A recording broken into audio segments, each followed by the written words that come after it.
السلام عليكم ورحمة الله.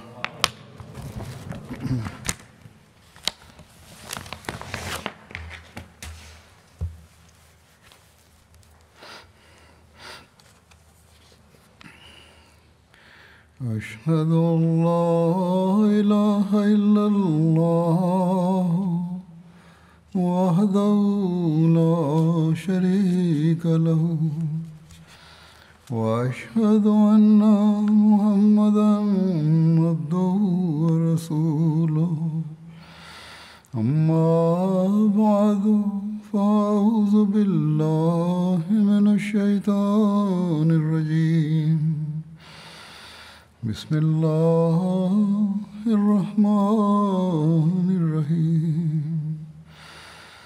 الحمد لله رب العالمين الرحمن الرحيم مالك يوم الدين إياك نعبد وإياك نستعين اهدنا الصراط المستقيم صراط الذين أنعمت عليهم غير المغضوب عليهم ولا الضالين.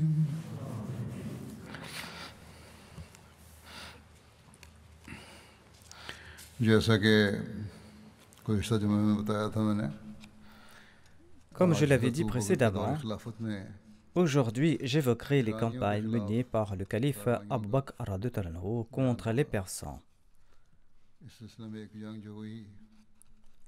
Une des batailles qui a eu lieu était la bataille de Dhatus Salasil ou la bataille de Kazima. Cette bataille a eu lieu au cours du mois de Muharram en l'an 12 de l'Hégire. Cette bataille est connue sous trois noms: Dhatus Salasil, Kazima ou la bataille de Hafir. Cette bataille est connue sous le nom de la bataille Dhatus Salasil ou la bataille des chaînes pour la raison suivante. En arabe, Salasil est le pluriel de Silsila qui signifie chaîne.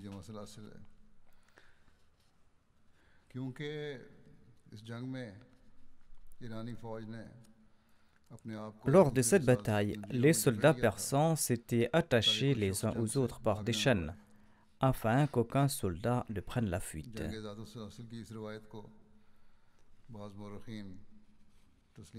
Certains historiens mettent en doute ces faits. Cette bataille entre les musulmans et les Persans s'est déroulée tout près de Kazima, d'où le nom de la bataille de Kazima.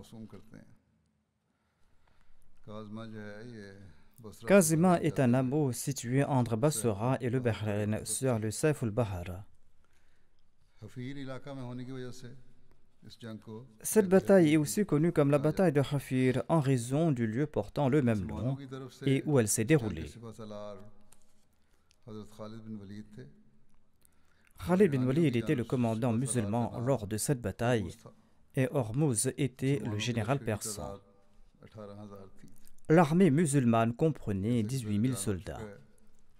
Comme mentionné précédemment, Hormuz était le dirigeant persan de la région.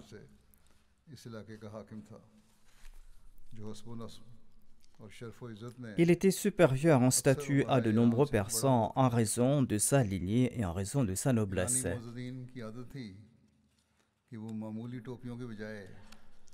À la place de bonnets ordinaires, les nobles persans portaient des couvre-chefs très précieux, en accord à leur noblesse et en accord à leur statut.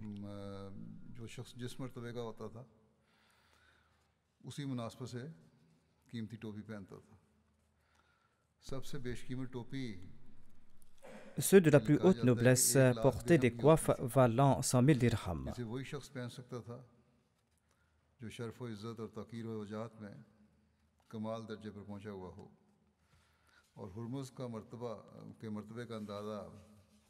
इस अमर से हो सकता है कि इसकी टोपी की कीमत भी 1 लाख दिरहम थी।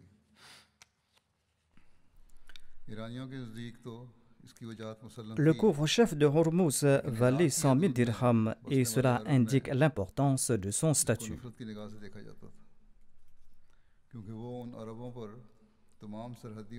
Les Persans lui accordaient un éminent statut, mais les Arabes vivant dans les frontières de l'Irak le détestaient, car Hormuz était l'un des pires gouverneurs de cette frontière dans son traitement à l'égard des Arabes. Ces Arabes non musulmans nourrissaient à son égard une telle haine qu'il était devenu pour eux un parangon proverbial de méchanceté, de sorte qu'ils disaient « Celui-là est plus infâme qu'Hormuz » ou « Celui-là est plus méchant qu'Hormuz » ou que celui-là est plus ingrat qu'Hormuz. C'est pour cette raison qu'Hormuz a dû faire face à des raids et des escarmouches de la part des Arabes. D'autre part, il y avait aussi des escarmouches d'Hormuz contre les pirates indiens. En tout cas, Khalid bin Walid avait écrit une lettre à Hormuz avant de quitter Yamama. Khalid bin Walid a dit à Hormuz dans sa lettre « Obéis et tu seras en sécurité » ou « Obtiens une garantie de sécurité pour toi et pour ton peuple et accepte de payer la jizya. Sinon, tu n'auras personne d'autre à blâmer hormis toi-même. J'ai dressé contre toi une nation qui aime la mort tout comme vous, vous aimez la vie. » Lorsque la lettre de Khalid bin Walid est parvenue à Hormuz, il a envoyé la nouvelle à Ardashir Shah, le roi persan, et il a mobilisé ses forces. Hormuz s'est rendu immédiatement à Kazima avec un détachement rapide pour rencontrer Khalid bin Walid. Il s'est avancé avec ses chevaux, mais il n'a pas trouvé Khalid bin Walid sur cette route. Par la suite, il a reçu l'information que l'armée musulmane était rassemblée à Hafir.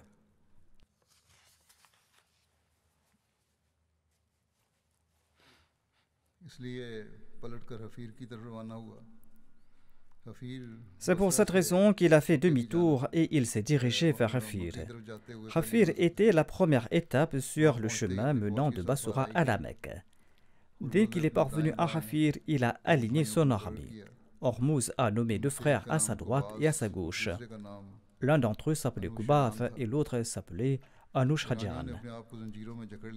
Les Persans s'étaient enchaînés. Ce fait a été mentionné ici dans ce récit. Certains des Persans n'étaient pas d'accord avec ce stratagème et ils ont dit à leurs compagnons qui s'étaient enchaînés « Vous vous êtes enchaînés pour votre ennemi. Ne le faites pas parce que cela est un mauvais présage. »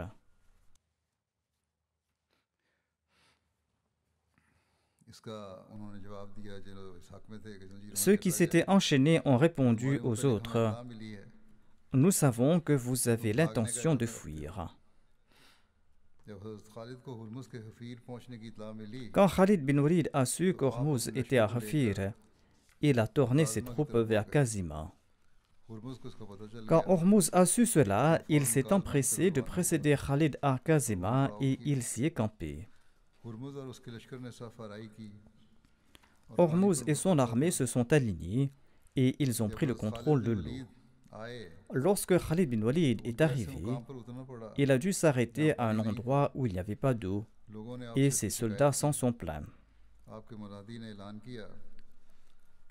Un héros a annoncé que tous les hommes doivent mettre pied à terre et déposer leurs bagages et combattre l'ennemi pour l'eau.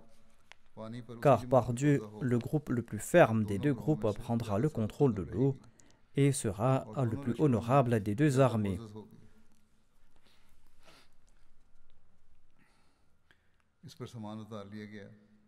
Les soldats ont descendu leurs bagages, la cavalerie n'a pas bougé de sa place, l'infanterie s'est avancée et a attaqué l'ennemi.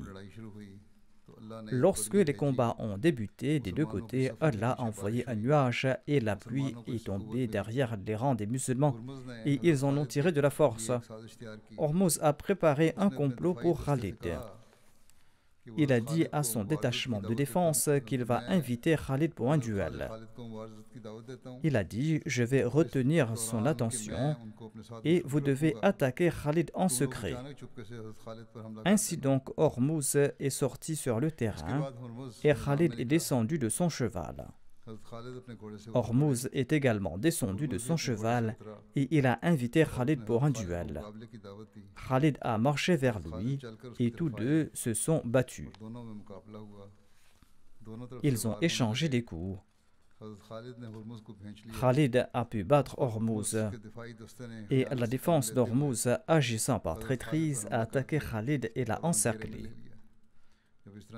Généralement, lors des duels, aucune tierce personne ne lance d'attaque contre un des combattants.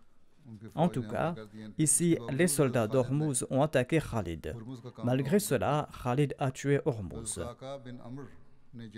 Dès qu'Al-Qaqa bin Amr a vu la perfidie des Persans, il a attaqué les défenseurs d'Hormuz et il les a encerclés et il les a mis à mort. Les Persans ont été vaincus et ont pris la fuite. Qubaz et Anushhajan faisaient partie de ceux qui se sont enfuis. Les musulmans ont poursuivi les Persans dans l'obscurité de la nuit et ils les ont tués jusqu'au grand pont de l'Euphrate où se trouve aujourd'hui Bassora. À la fin de la bataille, Khalid a réuni le butin. Il y avait également des chaînes égales à la charge d'un chameau. Leur poids était d'environ 1000 rattal, soit environ 375 kilos.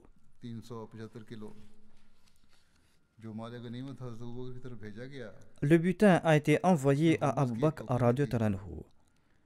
Et dans le butin se trouvait également le couvre-chef d'Hormuz qui valait 100 000 dirhams et qui était incrusté de joyaux. Le calife Abu Bakr radhiyallahu anhu a offert ce chapeau à Khalid bin Walid. Khalid bin Walid a envoyé la part d'un cinquième du butin ainsi que la bonne nouvelle de la victoire et un éléphant à Médine. Et il a annoncé partout la victoire de l'armée islamique. Zir bin Kulayb est arrivé à Médine avec le butin et l'éléphant. Les habitants de Médine n'avaient jamais vu d'éléphant auparavant.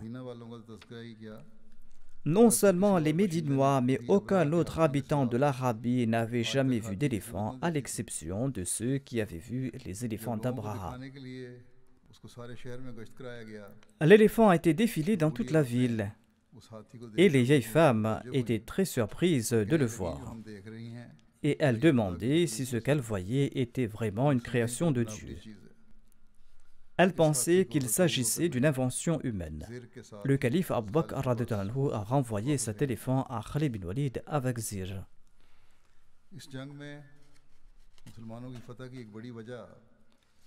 L'une des principales raisons de la victoire des musulmans lors de cette bataille était la politique du calife Abu Bakr radhiyallahu anhu. Politique qu'il avait formulée concernant les paysans d'Irak et politique qui a été strictement suivie par Khalid bin Walid. Dans le cadre de cette politique, il n'a pas tourmenté les paysans et il leur a permis de rester là où ils s'étaient installés et il ne leur a pris aucune rançon ou aucun impôt à l'exception d'une modique somme en guise de jizya. Les cavaliers de la bataille de Dhat Salasil ont reçu la somme de 1000 dirhams et les fantassins ont reçu un tiers de cette somme.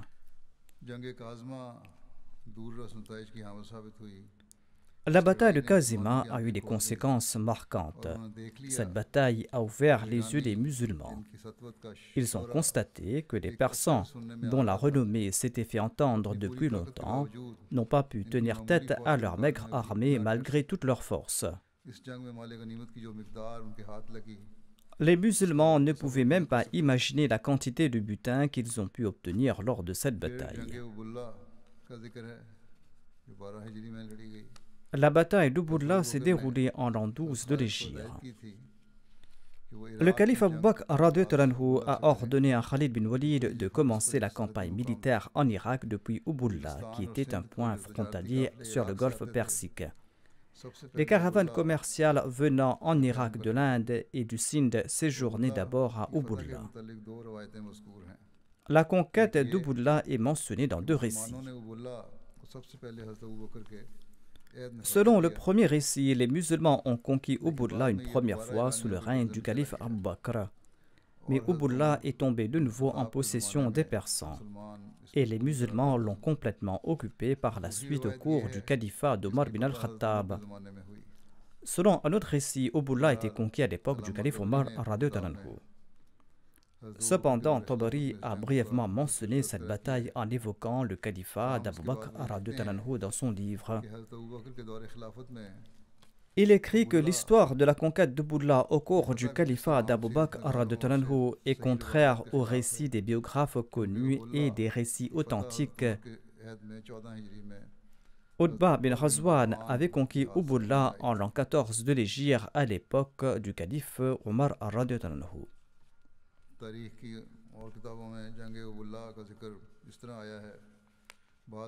Voici les faits sur la bataille de Bulla selon les recueils d'histoire. Certains historiens disent que cette bataille a eu lieu la première fois à l'époque d'Abu Bakr radhiyallahu anhu, mais certains nient ces faits, ajoutant que cette bataille a eu lieu au cours du califat d'Omar.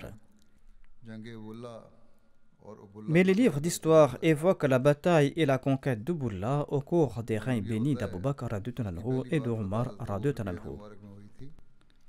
On en déduit que la première victoire a eu lieu au cours du règne d'Abu Bakr radhiyallahu anhu, mais plus tard, le peuple de Bulla s'est rebellé et a obtenu son indépendance grâce à l'aide navale des Persans. Par la suite, Ubulla a été conquis de nouveau au cours de l'époque bénie du calife Omar radhiyallahu anhu. Voici les détails concernant la bataille de Bulla. À la fin de la bataille de Dhat al-Salasil, Khalid bin Walid a envoyé Muthanna à la poursuite de l'armée vaincue des Persans. Et il a aussi envoyé en même temps Maqil à Ubulla pour y recueillir le butin et pour prendre les prisonniers. Maqil est parti à Ubulla et il est arrivé à Ubulla où il a recueilli le butin et les prisonniers. Voici les détails de la conquête de Bulla plus tard à l'époque de l'ère bénie du calife Omar radhiyallahu anhu. Le calife Omar radhiyallahu anhu a envoyé Utba bin Ghazwan à Basura en l'an 14 ou en l'an 16 de l'Hégire. Utba est resté là-bas pour un mois. Les gens de Bulla sont sortis pour le combattre. Ils étaient 500 soldats persans qui étaient chargés de protéger Ubulla. Utba les a combattus et les a vaincus. Et les Persans sont entrés dans la ville et Utba est retourné dans son armée. Allah a frappé de terreur les Persans, ils ont abandonné la ville, ils ont pris leurs bateaux avec leurs bagages et ils ont traversé le fleuve. C'est ainsi que toute la ville était vide. Les musulmans sont entrés dans la ville. Ils ont obtenu beaucoup de biens, des armes et d'autres objets.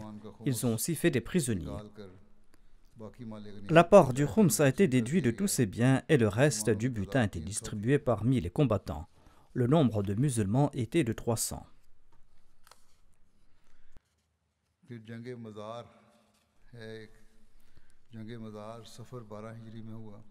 La bataille de Mazar a eu lieu au cours du mois de Safar en l'an 12 de l'Hégire. Mazar est une ville de Maysan. Mazar est située à 4 jours de voyage de Basura. Le jour de cette bataille, les soldats disaient « Le mois de Safar est là, et tous les cruels et les rebelles seront tués là où les rivières se rencontrent. » Hormuz était le rival de Khalid bin Walid lors de la bataille de Dhat al-Salasil. Il avait écrit à son roi pour obtenir de l'aide. Et le roi avait envoyé une armée sous la direction de Karin pour l'aider.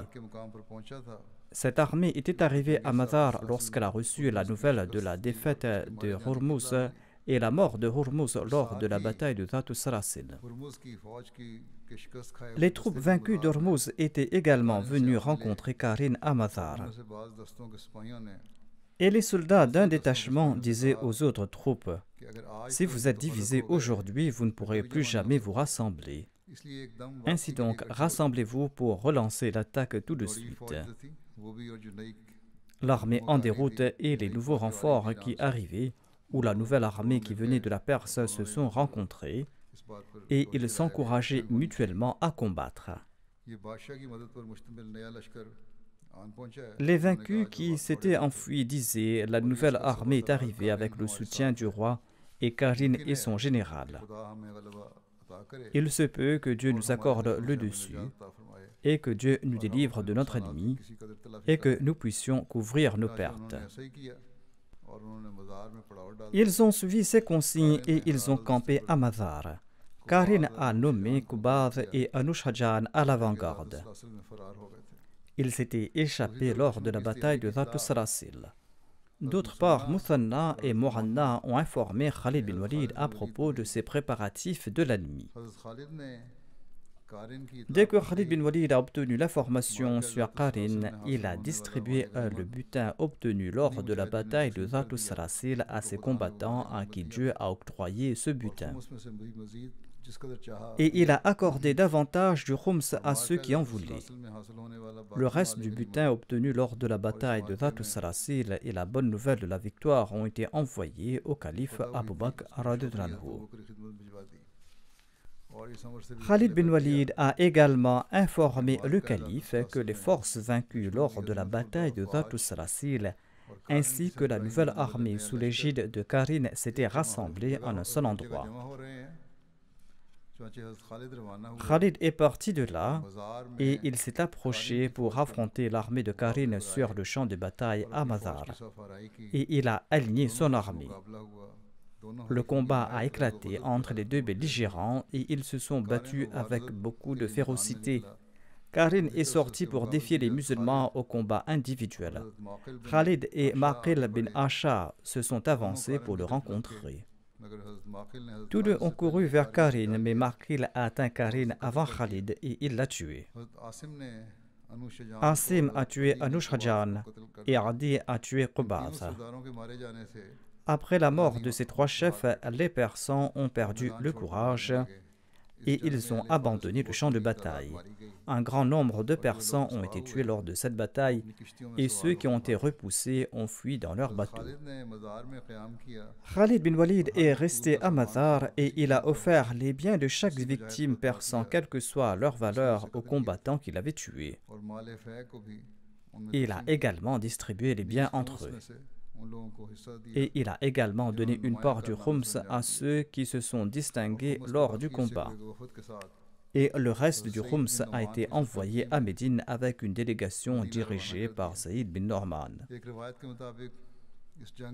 Selon un récit, 30 000 Persans ont été tués lors de cette bataille, en sus de ceux qui se sont noyés dans le canal. On dit que si l'eau n'avait pas fait office d'obstacle, pas un seul d'entre eux n'aurait survécu. Les fuyards étaient désorganisés et ils ont tout abandonné derrière eux. Après la bataille, ceux qui ont pris part au combat et ceux qui ont soutenu l'armée persane ont été emprisonnés avec leurs familles. Abul Hassan Basri faisait également partie de ces prisonniers. Abul Hassan Basri était l'imam de Hassan Basri, qui était un célèbre prédicateur et soufi de Bassorah. Il s'était converti à l'islam. On raconte qu'après l'emprisonnement d'Abul Hassan Basri, il a été emmené à Médine où sa maîtresse l'avait libéré. Après cette victoire, la population a été traitée avec une grande indulgence. Les paysans et les autres ont été incités à payer la jizya sans aucun inconvénient.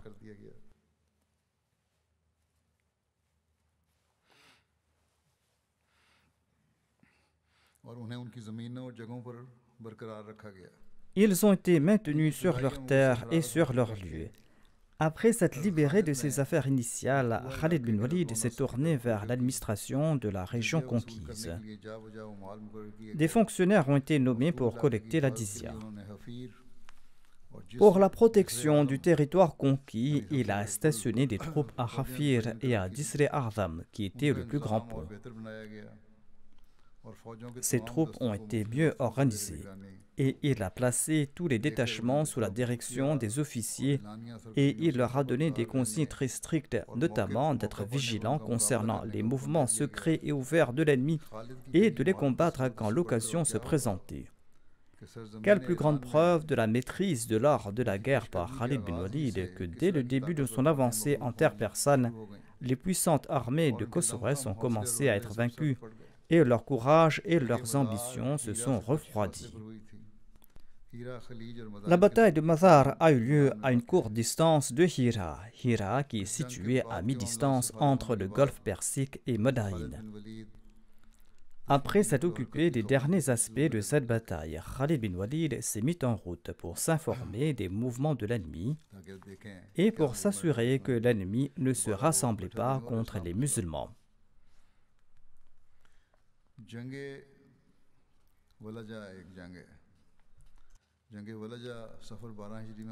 La bataille de Walaja a eu lieu au cours du mois de Safar en l'an 12 de l'Hégire. Walaja est une zone sèche près de Kaskar.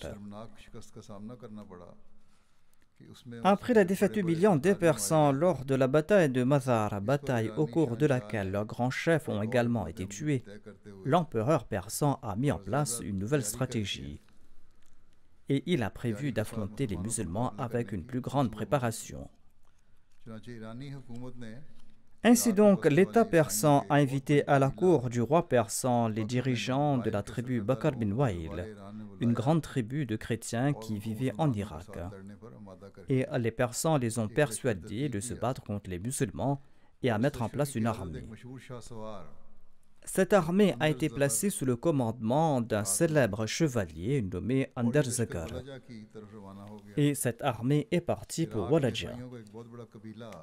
Bakr bin Wa'il était une très grande tribu chrétienne en Irak. L'empereur Ardashir les a convoqués et il a formé une armée de cette tribu chrétienne et il les a envoyés à Walaja pour combattre les musulmans. Les habitants et les paysans des banlieues de Hira et de Kaskar ont également rejoint cette armée. Hira est une ville située à 5 km au sud-ouest de Koufa. Kaskar est une ville située entre Koufa et Bassoura. De peur que le mérite de la victoire contre les musulmans ne revienne entièrement aux Arabes chrétiens, le roi persan a envoyé un de ses grands généraux nommé Bahman el-Jazouya. Il était accompagné d'une grande armée et il a suivi la première troupe. Lorsque ce chef persan s'est rendu compte que son armée était devenue très importante, il a décidé d'attaquer Khalid bin Walid. Khalid bin Walid était tout près de Bassoura lorsqu'il a reçu la nouvelle du rassemblement de l'armée persane à Walaja. Et il a pensé qu'il était plus approprié d'attaquer l'armée persane à partir de 3 directions, afin que leur base soit dispersée. Ainsi, l'armée persane serait en difficulté par une attaque surprise. Khalid bin Walid a nommé Suwaid bin Mukarrin comme son suppléant.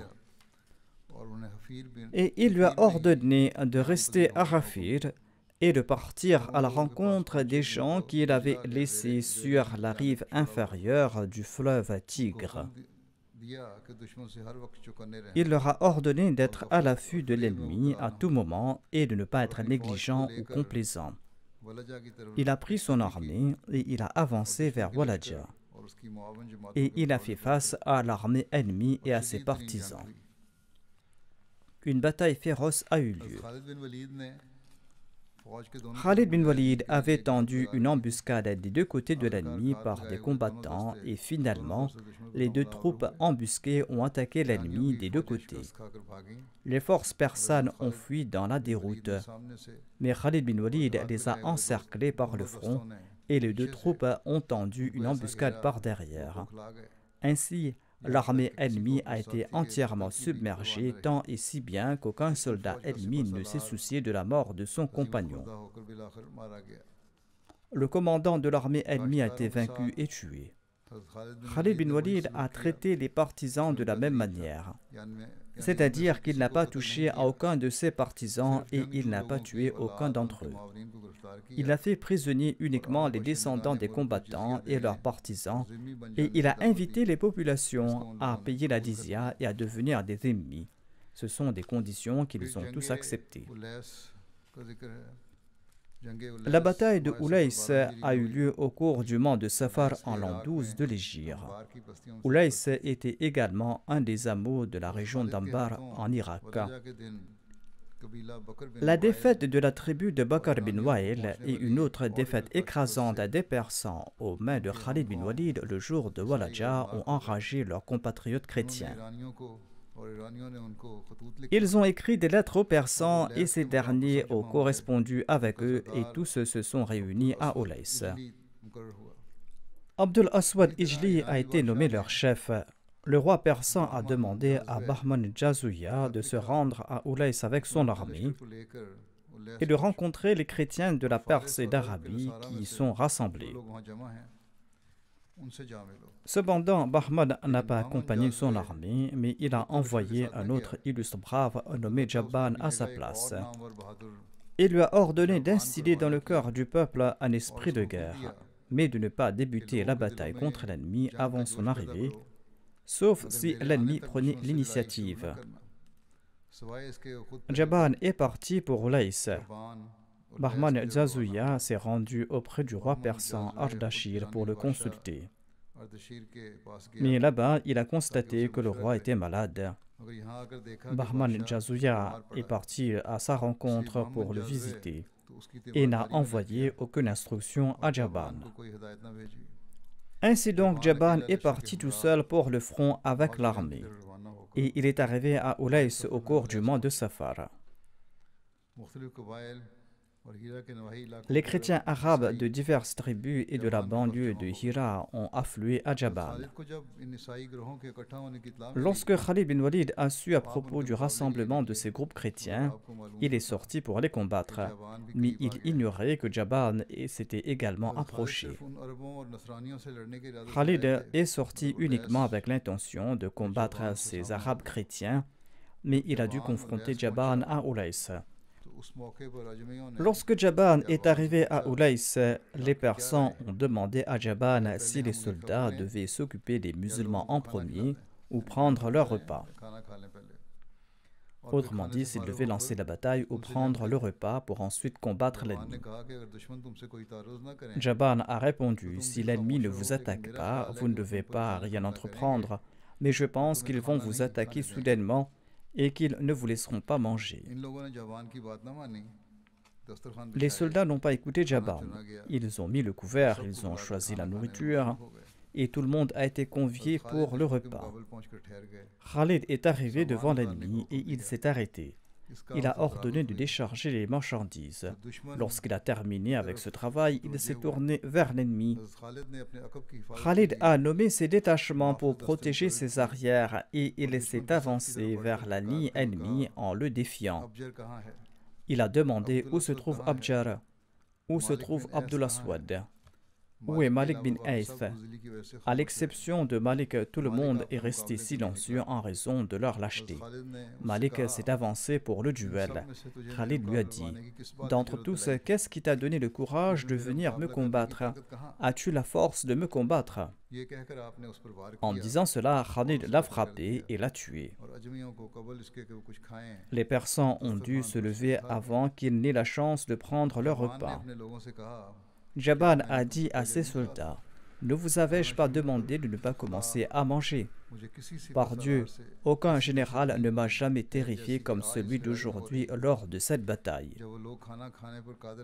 Quand les soldats n'ont pas pu prendre leur repas, eh bien, pour exhiber leur bravoure, ils ont déclaré, « Nous laissons la nourriture pour l'instant jusqu'à ce que nous nous débarrassions des musulmans. Nous allons revenir manger par la suite. » Jabban a déclaré, « Par Dieu, je pense que vous avez gardé cette nourriture pour l'ennemi. » C'est-à-dire, ne pensez pas que vous allez retourner triomphant pour ensuite manger cette nourriture. Je pense que c'est votre ennemi qui mangera cette nourriture, c'est-à-dire les musulmans, mais vous n'en avez pas confiance. Écoutez-moi, ajoutez du poison à votre nourriture. Si vous retournez victorieux, eh bien, cette perte sera modique. Si l'ennemi est victorieux, eh bien, vous auriez fait quelque chose qui fera souffrir l'ennemi, l'ennemi qui va manger de la nourriture empoisonnée. Mais les soldats étaient confiants de leur victoire. Ils ont déclaré, « Ce n'est pas la peine d'empoisonner notre repas. Nous allons gagner la bataille aisément et ensuite nous allons revenir pour manger. » Khalid a déployé son armée comme il l'avait fait lors des batailles précédentes. La bataille s'étant suivie, elle était féroce. Les Persans attendaient l'arrivée de Bahman. C'est pour cette raison qu'ils se sont battus avec beaucoup d'acharnement. Jaban leur donnait l'espoir que Bahman allait venir avec une grande armée et qu'il était sur le point d'arriver. En fait, en raison de la maladie du roi persan, Bahman n'a pas eu l'occasion de parler de la situation au roi, ni n'a-t-il eu l'occasion d'avancer avec son armée, voire il n'avait pas de contact avec Jaban. Les musulmans ont combattu les Persans avec beaucoup d'acharnement lors de cette bataille. La bataille était féroce. Se référant à l'enthousiasme de l'armée persane et à l'état affaibli des musulmans, un biographe écrit que les chrétiens ont attaqué en premier, mais leur chef Malik bin Qais a été tué. Lorsqu'il est mort, ses soldats ont perdu courage et ils ont sombré dans le désespoir. Voyant cela, Jaban a poussé l'armée persane vers l'avant. Les Persans se sont battus courageusement avec l'espoir que Bahman allait venir avec des renforts. Les musulmans ont attaqué coup sur coup, mais chaque fois, les Persans ont déjoué leur attaque avec beaucoup de courage et de persévérance. Constatant que les moyens matériels étaient insuffisants, Khalid bin Walid a humblement levé ses mains et il a supplié « Ô Allah, si tu m'accordes la victoire sur mes ennemis, je ne laisserai aucun soldat ennemi en vie. Et ce fleuve deviendra rouge de leur sang. » Selon certains ouvrages, Khalid avait juré ou avait fait la promesse que s'il remportait cette bataille, il ne laisserait aucun guerrier ennemi en vie. Par la suite, Khalid a ordonné à l'armée d'attaquer l'arrière de l'armée persane et par les côtés droit et gauche. L'attaque a désintégré l'armée persane et les soldats n'avaient d'autre recours que de fuir ou de se rendre. Khalid a ordonné de capturer les ennemis et d'en faire des prisonniers et de ne tuer personne d'autre sauf les combattants. On devait tuer uniquement ceux qui résistent.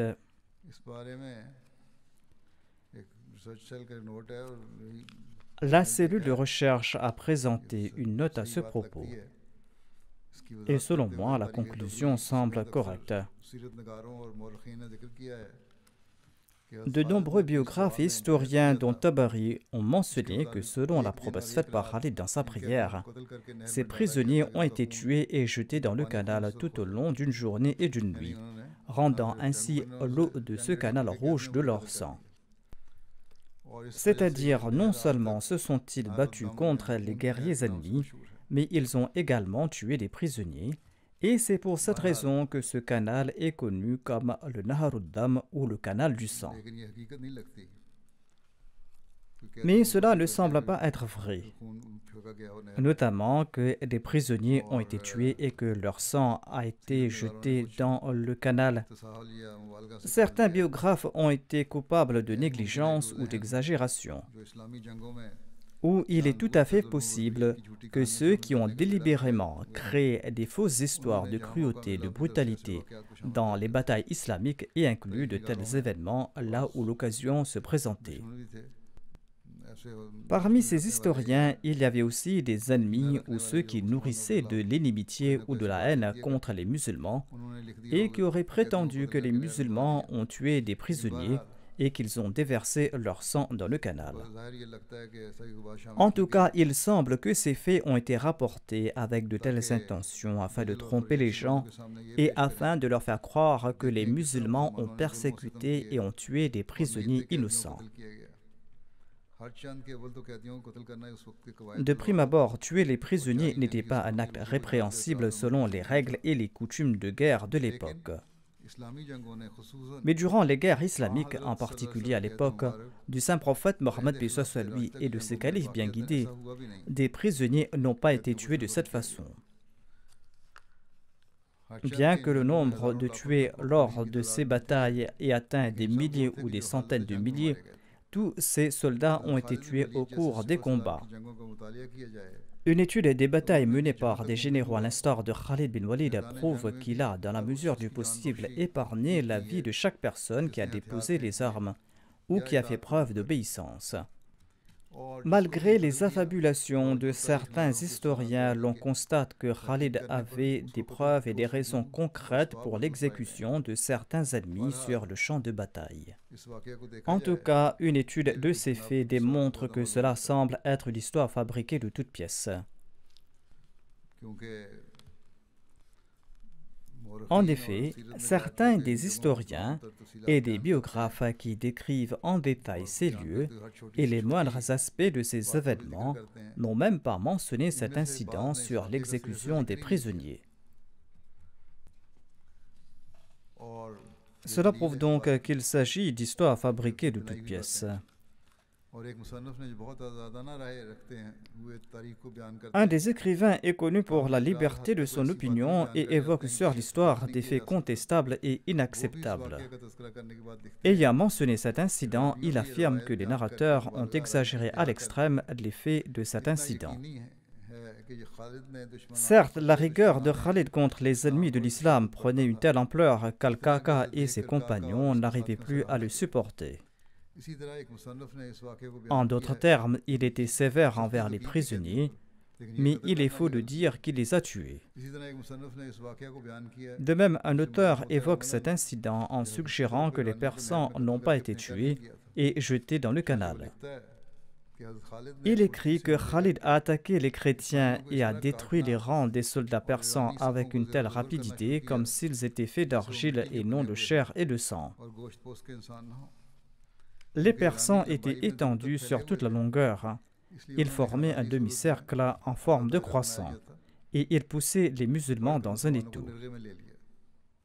Les Persans et les Arabes chrétiens avaient encerclé les musulmans et ils se battaient avec une grande ferveur. Mais les chrétiens n'avaient pas l'enthousiasme avec lequel les musulmans combattaient. Tout musulman est devenu un lion assoiffé de sang et découpait les chrétiens comme de la mauvaise herbe. Certes, les Persans tuaient et blessaient également les musulmans, mais peu d'entre ces derniers tombaient, et ceux qui étaient blessés se battaient avec encore plus de ferveur. Les Persans mouraient en si grand nombre que leurs cadavres jonchaient le champ de bataille, et tout Persan blessé quittait le champ de bataille. Les musulmans avaient tué un si grand nombre que leurs vêtements étaient tachés de sang. Même les vêtements de Khalid étaient couverts de sang. Le sol était arrosé du sang des Persans, et l'excès de sang a commencé à couler comme de l'eau. Finalement, les Persans ont été vaincus et ils ont fui dans le désespoir.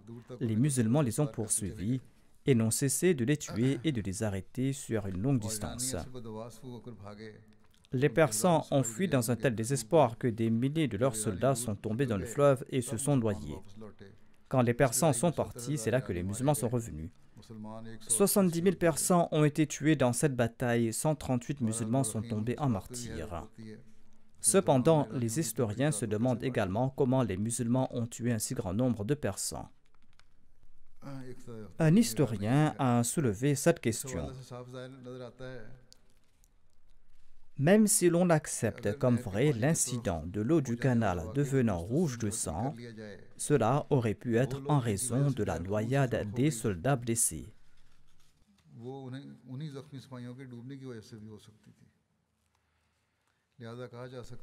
On peut donc dire que ces récits ont été ternis d'exagération dans une certaine mesure. Cela a offert des opportunités à certains qui s'en sont pris aux batailles de l'islam et qui s'en sont pris à la personne de Khalid bin Walid. Ils ont accusé les musulmans d'avoir commis des atrocités lors de ces batailles.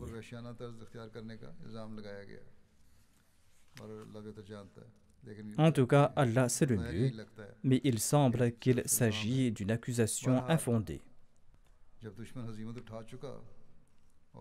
L'ennemi a subi des pertes et son armée s'est dispersée, et les musulmans ont fini de les chasser et sont revenus. Par la suite, Khalid s'est présenté devant la nourriture et il a déclaré: Ceci est pour vous, je vous l'offre, ceci est à vous. Quand l'envoyé d'Allah, sallallahu alayhi wa sallam, trouvait de la nourriture préparée par l'ennemi ayant fait le champ de bataille, il distribuait ce repas à son armée. Les musulmans ont consommé ce repas comme dîner. 70 000 soldats ennemis ont péri lors de la bataille d'Ulays comme mentionné. Voici le récit de la victoire d'Amrishia. Allah l'a conquis sans aucune bataille en l'an 12 de l'Hégire. Amrishia est le nom d'un lieu en Irak. Khalid a terminé avec la victoire d'Ulays. Il a fait des préparatifs et il s'est rendu à Amrishia. Mais avant son arrivée, les habitants avaient rapidement abandonné la ville et s'étaient enfuis et se sont dispersés dans le Sawat.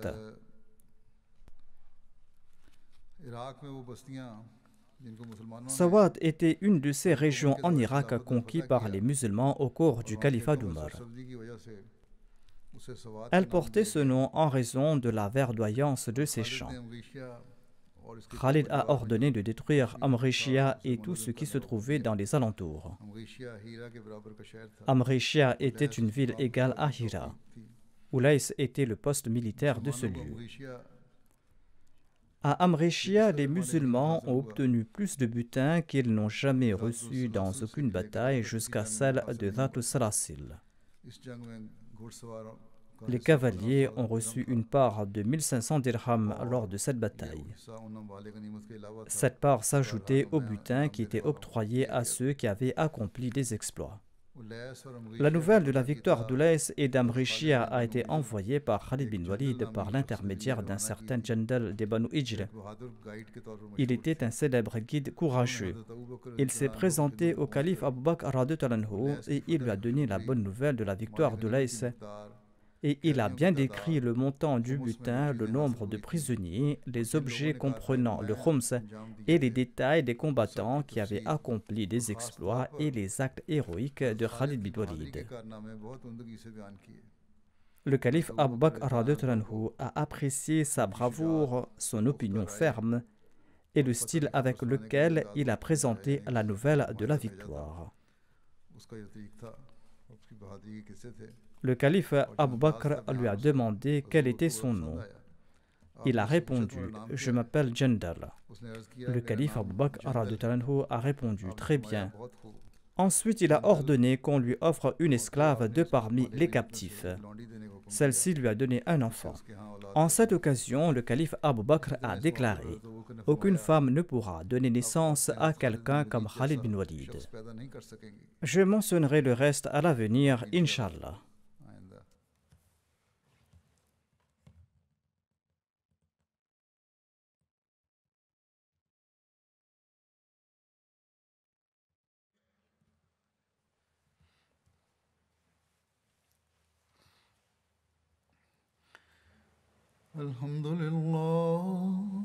الحمد لله نحمده ونستعينه ونستغفره ونؤمن به ونتوكل عليه ونعوذ بالله من شرور أنفسنا ومن سيئات أعمالنا من يهده الله فلا مضل له ومن يضلل فلا هادي له ونشهد أن لا إله إلا الله ونشهد أن محمدا عبده ورسوله عباد الله رحمكم الله إن الله يأمر بالعدل والإحسان وإيتاء ذي القربى